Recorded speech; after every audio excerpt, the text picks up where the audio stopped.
You are watching SCN, keeping you in view.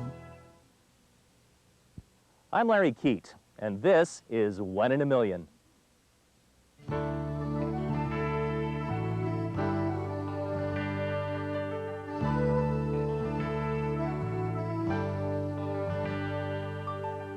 We all have a story to be told. We are all different, young and old. Some are bound for glory, while others want to try. Every road is different, and there's a million stars up in the sky. 1 in a million. You're just 1 in a million. It's the story of the life and times of people all across this land. Coming up, we explore a wildlife oasis in the middle of the treeless prairie. I guess I'm just a little old guy that likes to see the wildlife around and hope that we can put back some of the stuff that we took away from. And we follow the Willowbrook elevator to its new home. I hate to see them go. It's a good landmark even if we don't use it.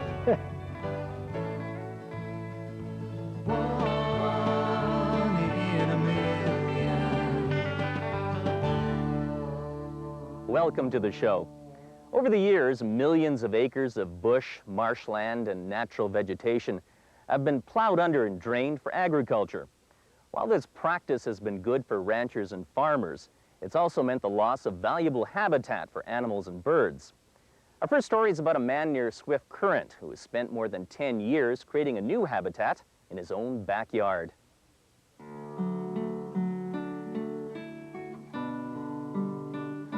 I guess I'm just a little old guy that likes to see the wildlife around and hope that we can put back some of the stuff that we took away from.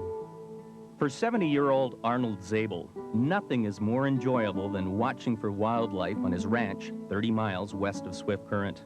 During the year, there's always deer over there. There'll be deer in there right now, too. But they're very difficult to see. Quite often, if you look at one spot long enough, you'll see them come out of the trees and then probably go back in again. But if you just glance along like that, you never see anything. You have to isolate yourself on one spot and watch for a while, then maybe move over and watch another spot. But this time of the day, they're usually lying down resting. They feed at night. Back in 1980, Arnold donated 70 acres of his land to the Swift Current Wildlife Federation.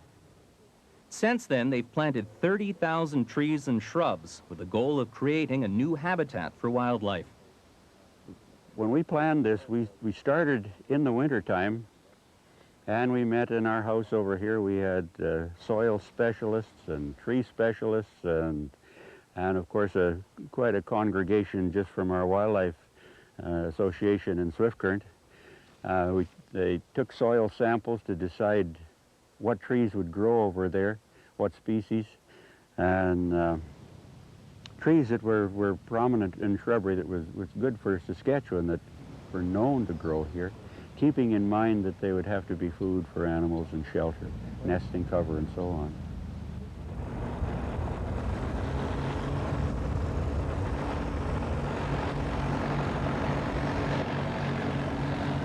Chokecherry, honeysuckle, Russian olive, poplar, and buckthorn are just a few of the variety of species that have taken root on Arnold's land.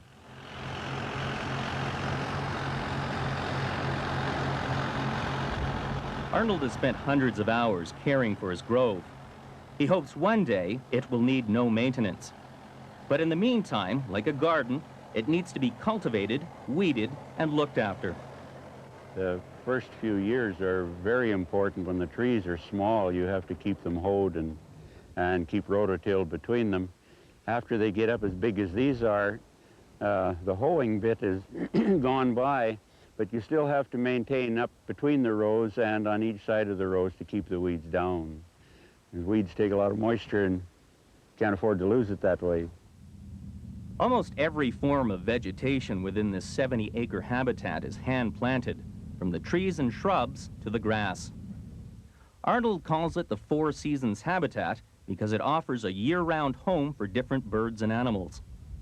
It's a grand experiment which he hopes will eventually provide wildlife with a proper balance of food, shelter, and protection. Have you ever considered planting trees and shrubs in the field here? No, we have this here on purpose. This is alfalfa mixed with crested wheatgrass and brome grass. And the deer just love this. They're in here all the time. A walk through the Four Seasons habitat with Arnold gives you a new appreciation for the value of vegetation to wildlife.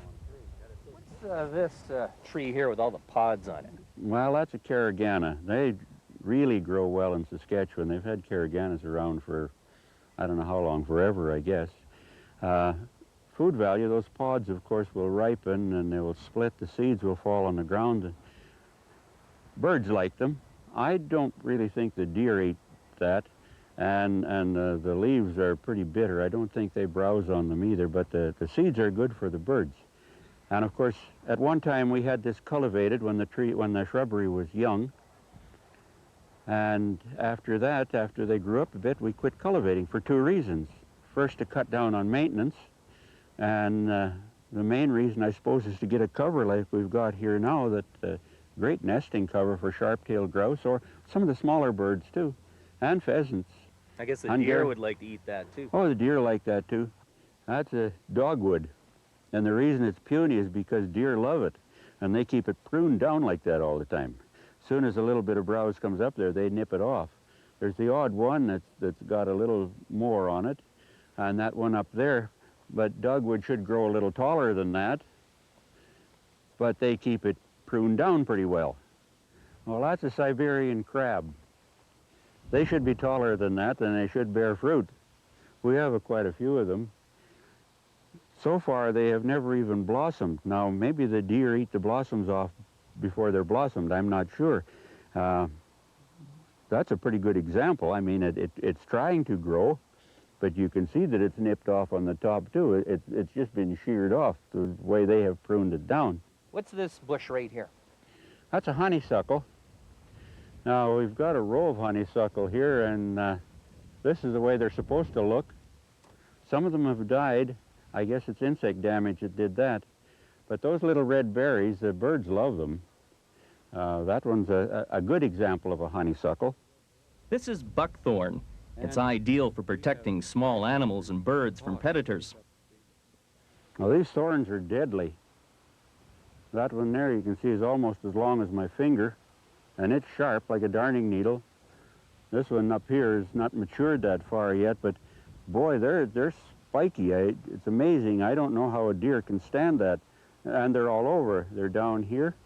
That one is very visible, but they're there. They're all along, and they don't break off that easily either. They're pretty stiff and sharp.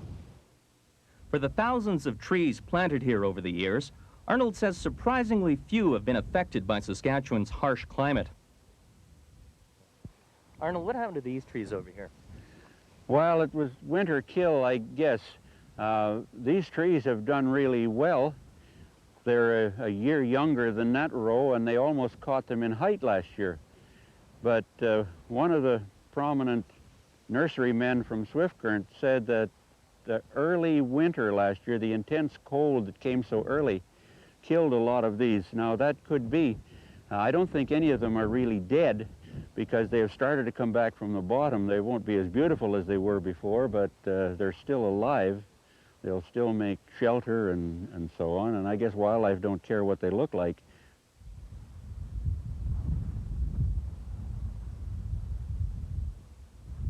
After years of hard work and determination by Arnold and his army of volunteers, the Four Seasons habitat is nearing completion. Well, we plan on putting one more row of chokecherry. I don't think you can get too many chokecherry. One row that will follow this row, parallel it all the way around. And then that center in there we'll put into grass, not alfalfa like we have out there, but probably just crested wheat in here, low grass. It doesn't get very high. But at least one more row of chokecherry in here. We can't get too many chokecherry. Chokecherry is a main, they grow well here. Birds eat the seeds, the fruit, and the deer browse on the young stuff that's coming up. So one more row. One of the most important ingredients for making this habitat a success is water. The Swift Current Creek runs right through Arnold's land. The wildlife have to have water, eh? They have to have food, they have to have shelter, and they have to have water. And we have a constant water supply here, so we're in good shape for wildlife. Right where I'm standing here, there's a path where the deer have come down to drink, probably crossed the creek here and went up the other side, or vice versa.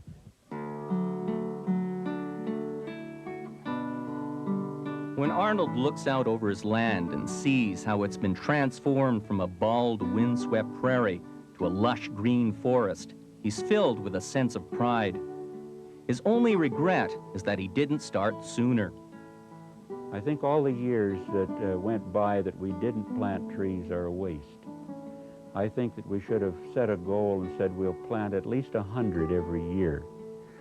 But maybe some of those years we would have planted 400 or 500 or 1,000.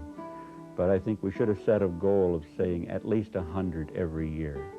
We have enough land that they wouldn't all have to be in the valley here, but we still have room in the valley for trees. And we could have planted rows through the fields and so on. The Four Seasons habitat is one way Arnold expresses his love for nature. Another is painting. He's had a lifelong fascination with wildlife. I think the beauty of that wild animal and what they can do, how they can survive. When you see an antelope going full tilt, that's really something to see. Or when you see the bounding that a mule deer does, that's really something. And like that picture that I was just doing with those little fawns, we see them in our yard here, lying just like that. That's really something to be wondered at, I suppose.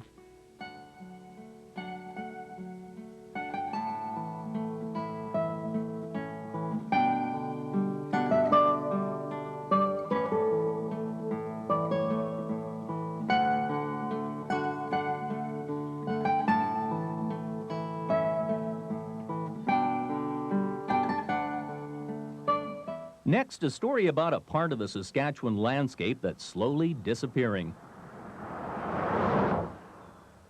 In most prairie communities, the grain elevator is the most prominent landmark. This elevator in the village of Willowbrook near Yorkton has been standing proudly since it was built back in 1958.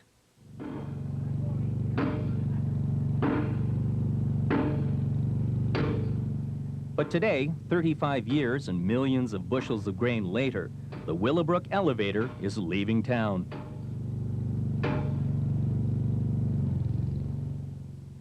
I hate to see them go. It's a good landmark, even if we don't use it. Yeah, they're cleaning up everything, these small towns. All of my car. Right.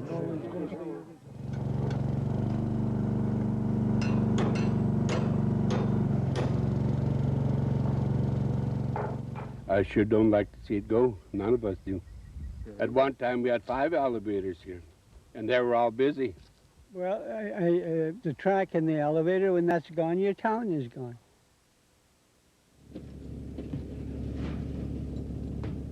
Lee Laycock is in charge of moving this elevator to its new home, and it may be the last one he moves for a long time.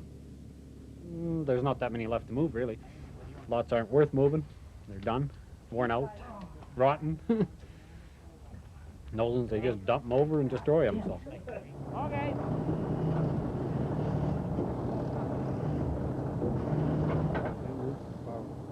"90% of Lee's business is moving houses. So moving this 110-foot high, 500,000-pound elevator represents an enormous challenge.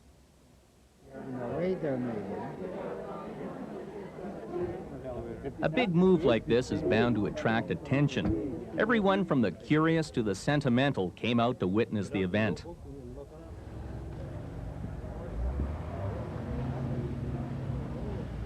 It's sad in a sense, because history has disappeared. You can drive past Willowbrook, the elevator isn't there, you don't notice that there was a little town. And, you know, in an agricultural sector, when you see elevators and you see them at quite a distance, it gives you a feeling that this is an agricultural area. Now, as you know, the systems are all changing. They're all going into high output elevators, cement structures, and these elevators and that type will be disappearing very quickly. It took 7 days for Lee and his two-man crew to prepare the elevator for its journey. They'll haul it from Willowbrook to its new home on a farm 90 miles to the north. We'll travel across the highways and grid roads of rural Saskatchewan at an average speed of 6 miles an hour.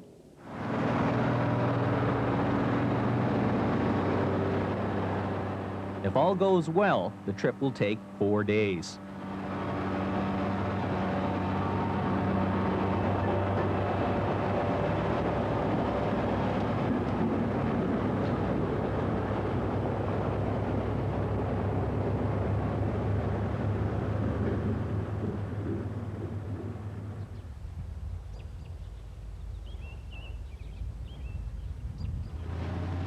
Day 1, rain has brought the move to a standstill. The gravel roads are too soft to handle the weight of the elevator. For its new owner, Darrell Walleen, the weather means he'll have to wait a few more days for his new elevator. Why would a guy buy himself a big grain elevator like that? Like, why do you really need something that big? Well, actually, it's only, this elevator here is 50,000 bushel capacity. And really, nowadays, if you're farming on a little larger scale, you need storage like that. The other thing is the ease of handling grain and everything else that goes with it.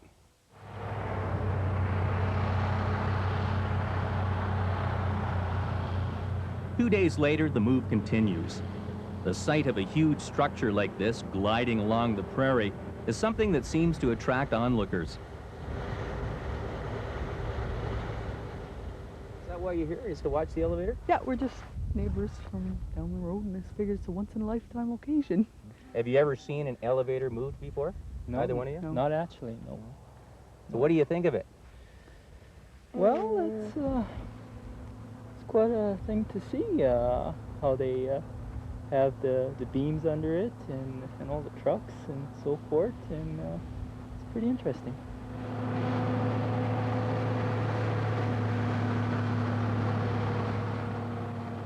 To farmers, losing an elevator means much more than losing a place to haul grain. To many of them, it's a sign of the changing way of life in rural Saskatchewan. Right now, like in a number of years from now, nobody will know there was an elevator system on this line here at all, you know, and it's going to happen to a lot of the small communities. Like our grandchildren are going to be wondering, you know, we'll be trucking grain probably on a neighborhood of 25, maybe 30 miles, maybe some even further. And before it used to be 7, 8 miles, and they had an elevator system there. And now it's going to be extinct. So to a farmer like yourself, that's a pretty powerful symbol right there, isn't it? Oh, definitely. You know, you're losing, you know, a community, really. That's once the elevator's gone, the community doesn't last too much longer after that. John Makowetsky is a local farmer who is recording the move for posterity. It's something that the public will certainly enjoy, the grandchildren, the kids, like you see right here now. They'll grow to be adults. They're going to grow to be the same age as I am someday, and they'll have families. And I'm sure they'll all like to play the tape over and over again and see exactly what had been in our type of life, you know, back in the 80s and 90s. John started a campaign to save the elevator and keep it in Willowbrook. He gathered signatures from all the families in the district in an effort to preserve the structure as a heritage building. My idea was, in the whole system, was to save the structure as a heritage purpose. I contacted the heritage people in Regina, told them what the idea was, and they thought it was a great move. That was the only one of the kind in Saskatchewan. So I got a bandwagon, and I got about 100 family names. But names don't mean anything. Money is the big factor, eh? So Darrell Walleen was the lucky fellow. He bought it for, I don't know, whatever he pays. And that's where it's going. It's going to the Walleen farm.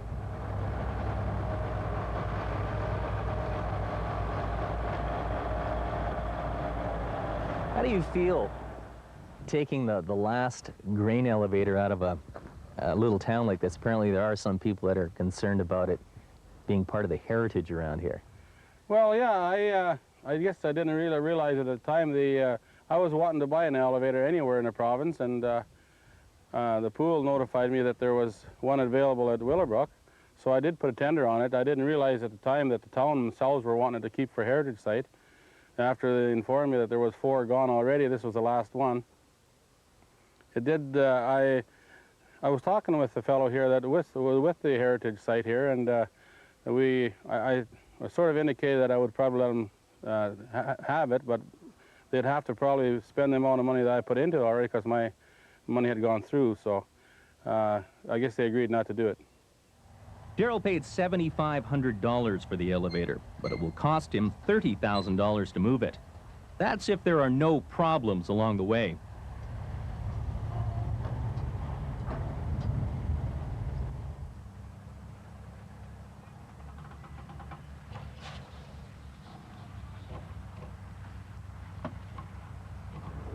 What's happening here right now, Ken? Right now, we're just stopped, and we're going to get some more wheels, and we got about 8 or 9 flats under there in the middle. The middle's taking a little bit too much weight, so.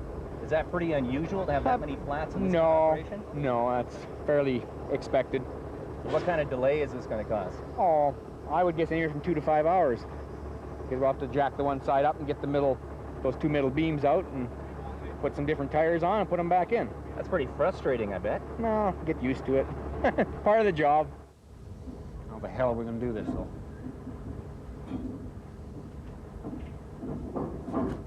On a terrible, terrible crown here, too. Yeah. Back off of them and go ahead. I think we should. How much level there is when you get up there? Wasting a hell of a lot of time here. We haven't done nothing. I don't know, Ken. For Lee Laycock, a major breakdown like this is frustrating. Lee, what are you doing here? Could you just explain this to us? I'm just putting blocks and driving up on it so we can get the center stuff free, so we can get some wheels out of here. How many wheels do we have in here? 106 total. 106? Yep. And how many are busted right now? About 8. I think there's 8 gone. Does that get a little scary getting underneath there? No, not really. No. Doesn't bother me a bit. No. Just ran into a nail. That didn't feel good, but... That's about the biggest hazard you're going to run into. Pretty well, yeah. I was going to bend them over, never got it done yet, so... Do them yet today.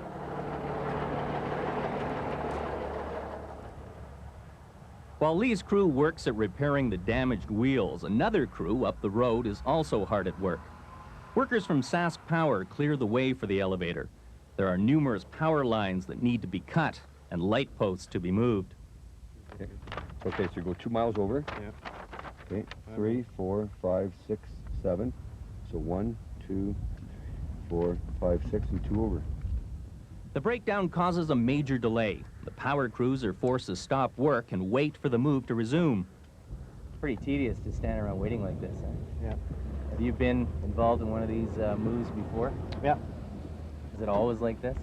Sometimes. Elevator's a big thing. You got to be slow and cautious with it. Yeah. But I guess nobody minds too much. Well, what are you going to do? Got to move it.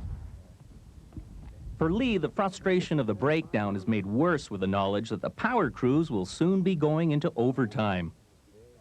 So, does that come out of your pocket? The farmer that got the elevator is supposed to be paying it, so I hope he does. Otherwise, it could get pretty expensive for you. Yeah, it'll add up. Well, the overtime's not that bad, actually, because they still get their basic wage. All you do is pay the difference for the overtime, so. But you guys don't get overtime? No. Wish we did.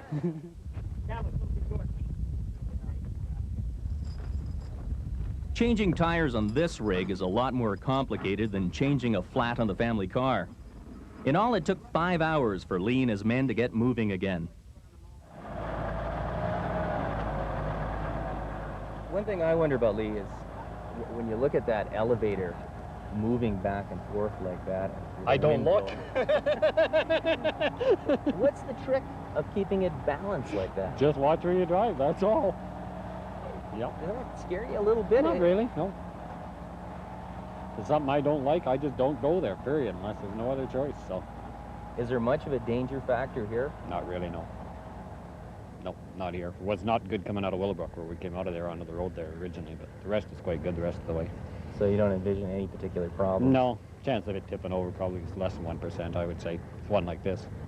With the wheels repaired, the move continues. Lee and his crew push to make up for lost time. The road conditions are ideal. The weather is a little breezy. If the wind got much worse than this, would it be a real concern? Yeah, if it gets stronger, especially if it gets gusty. It's not bad if you're just going, but say you're moving along and you hit a soft spot on one side and at the same time a gust hits, well, could be a problem. And then you'd see everyone just take off. Either that or stand there like this. and wait for it to fall. Yeah. Next to breakdowns, one of the most time-consuming parts of moving a grain elevator is turning corners.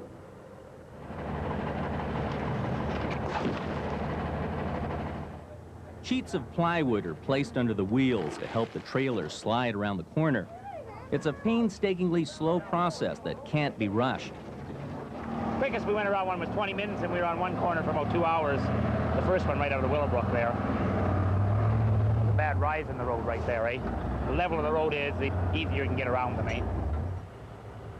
This was the final corner the elevator would have to navigate on its way to its new home.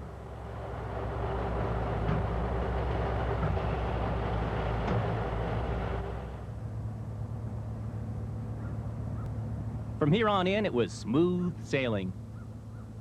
It took 4 full days for the elevator to reach its final destination. For more than 3 decades, Sask Wheatpool Elevator number 376 stood proud overlooking the village of Willowbrook.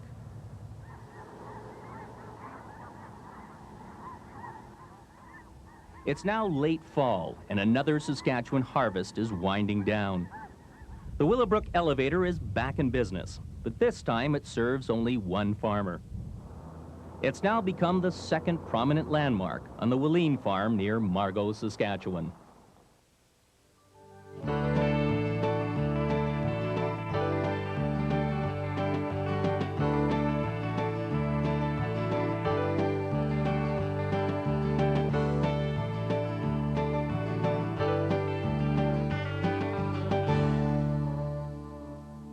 That's all the time we have. If you have any questions about the show, we'd like to hear from you. You can write to us at 1 in a Million in care of SCN, 8th floor, Chateau Tower, 1920 Broad Street, Regina, Saskatchewan. Postal code S4P3V7. Now here's a look at a story coming soon on 1 in a Million. Now people like Michelle Ryder crossing the border and getting big recognition, Prairie Oyster, different acts like that. And we find that Canadians can do that now. They can get on the big scale, you know.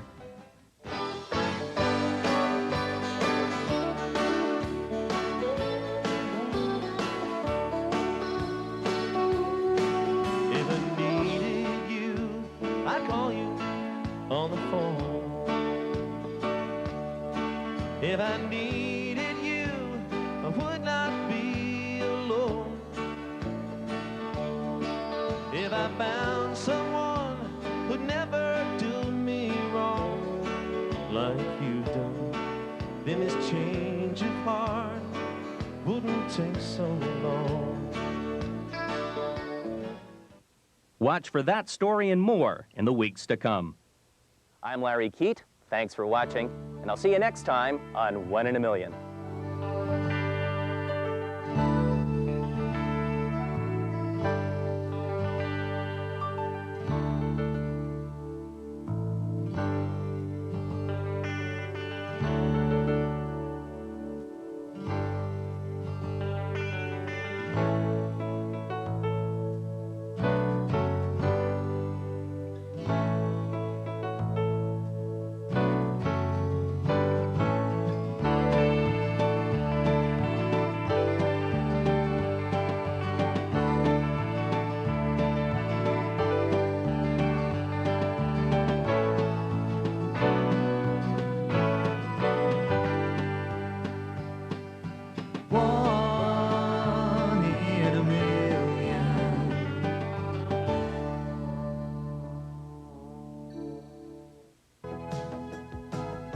You are watching SCN, the Saskatchewan Communications Network, keeping you in view.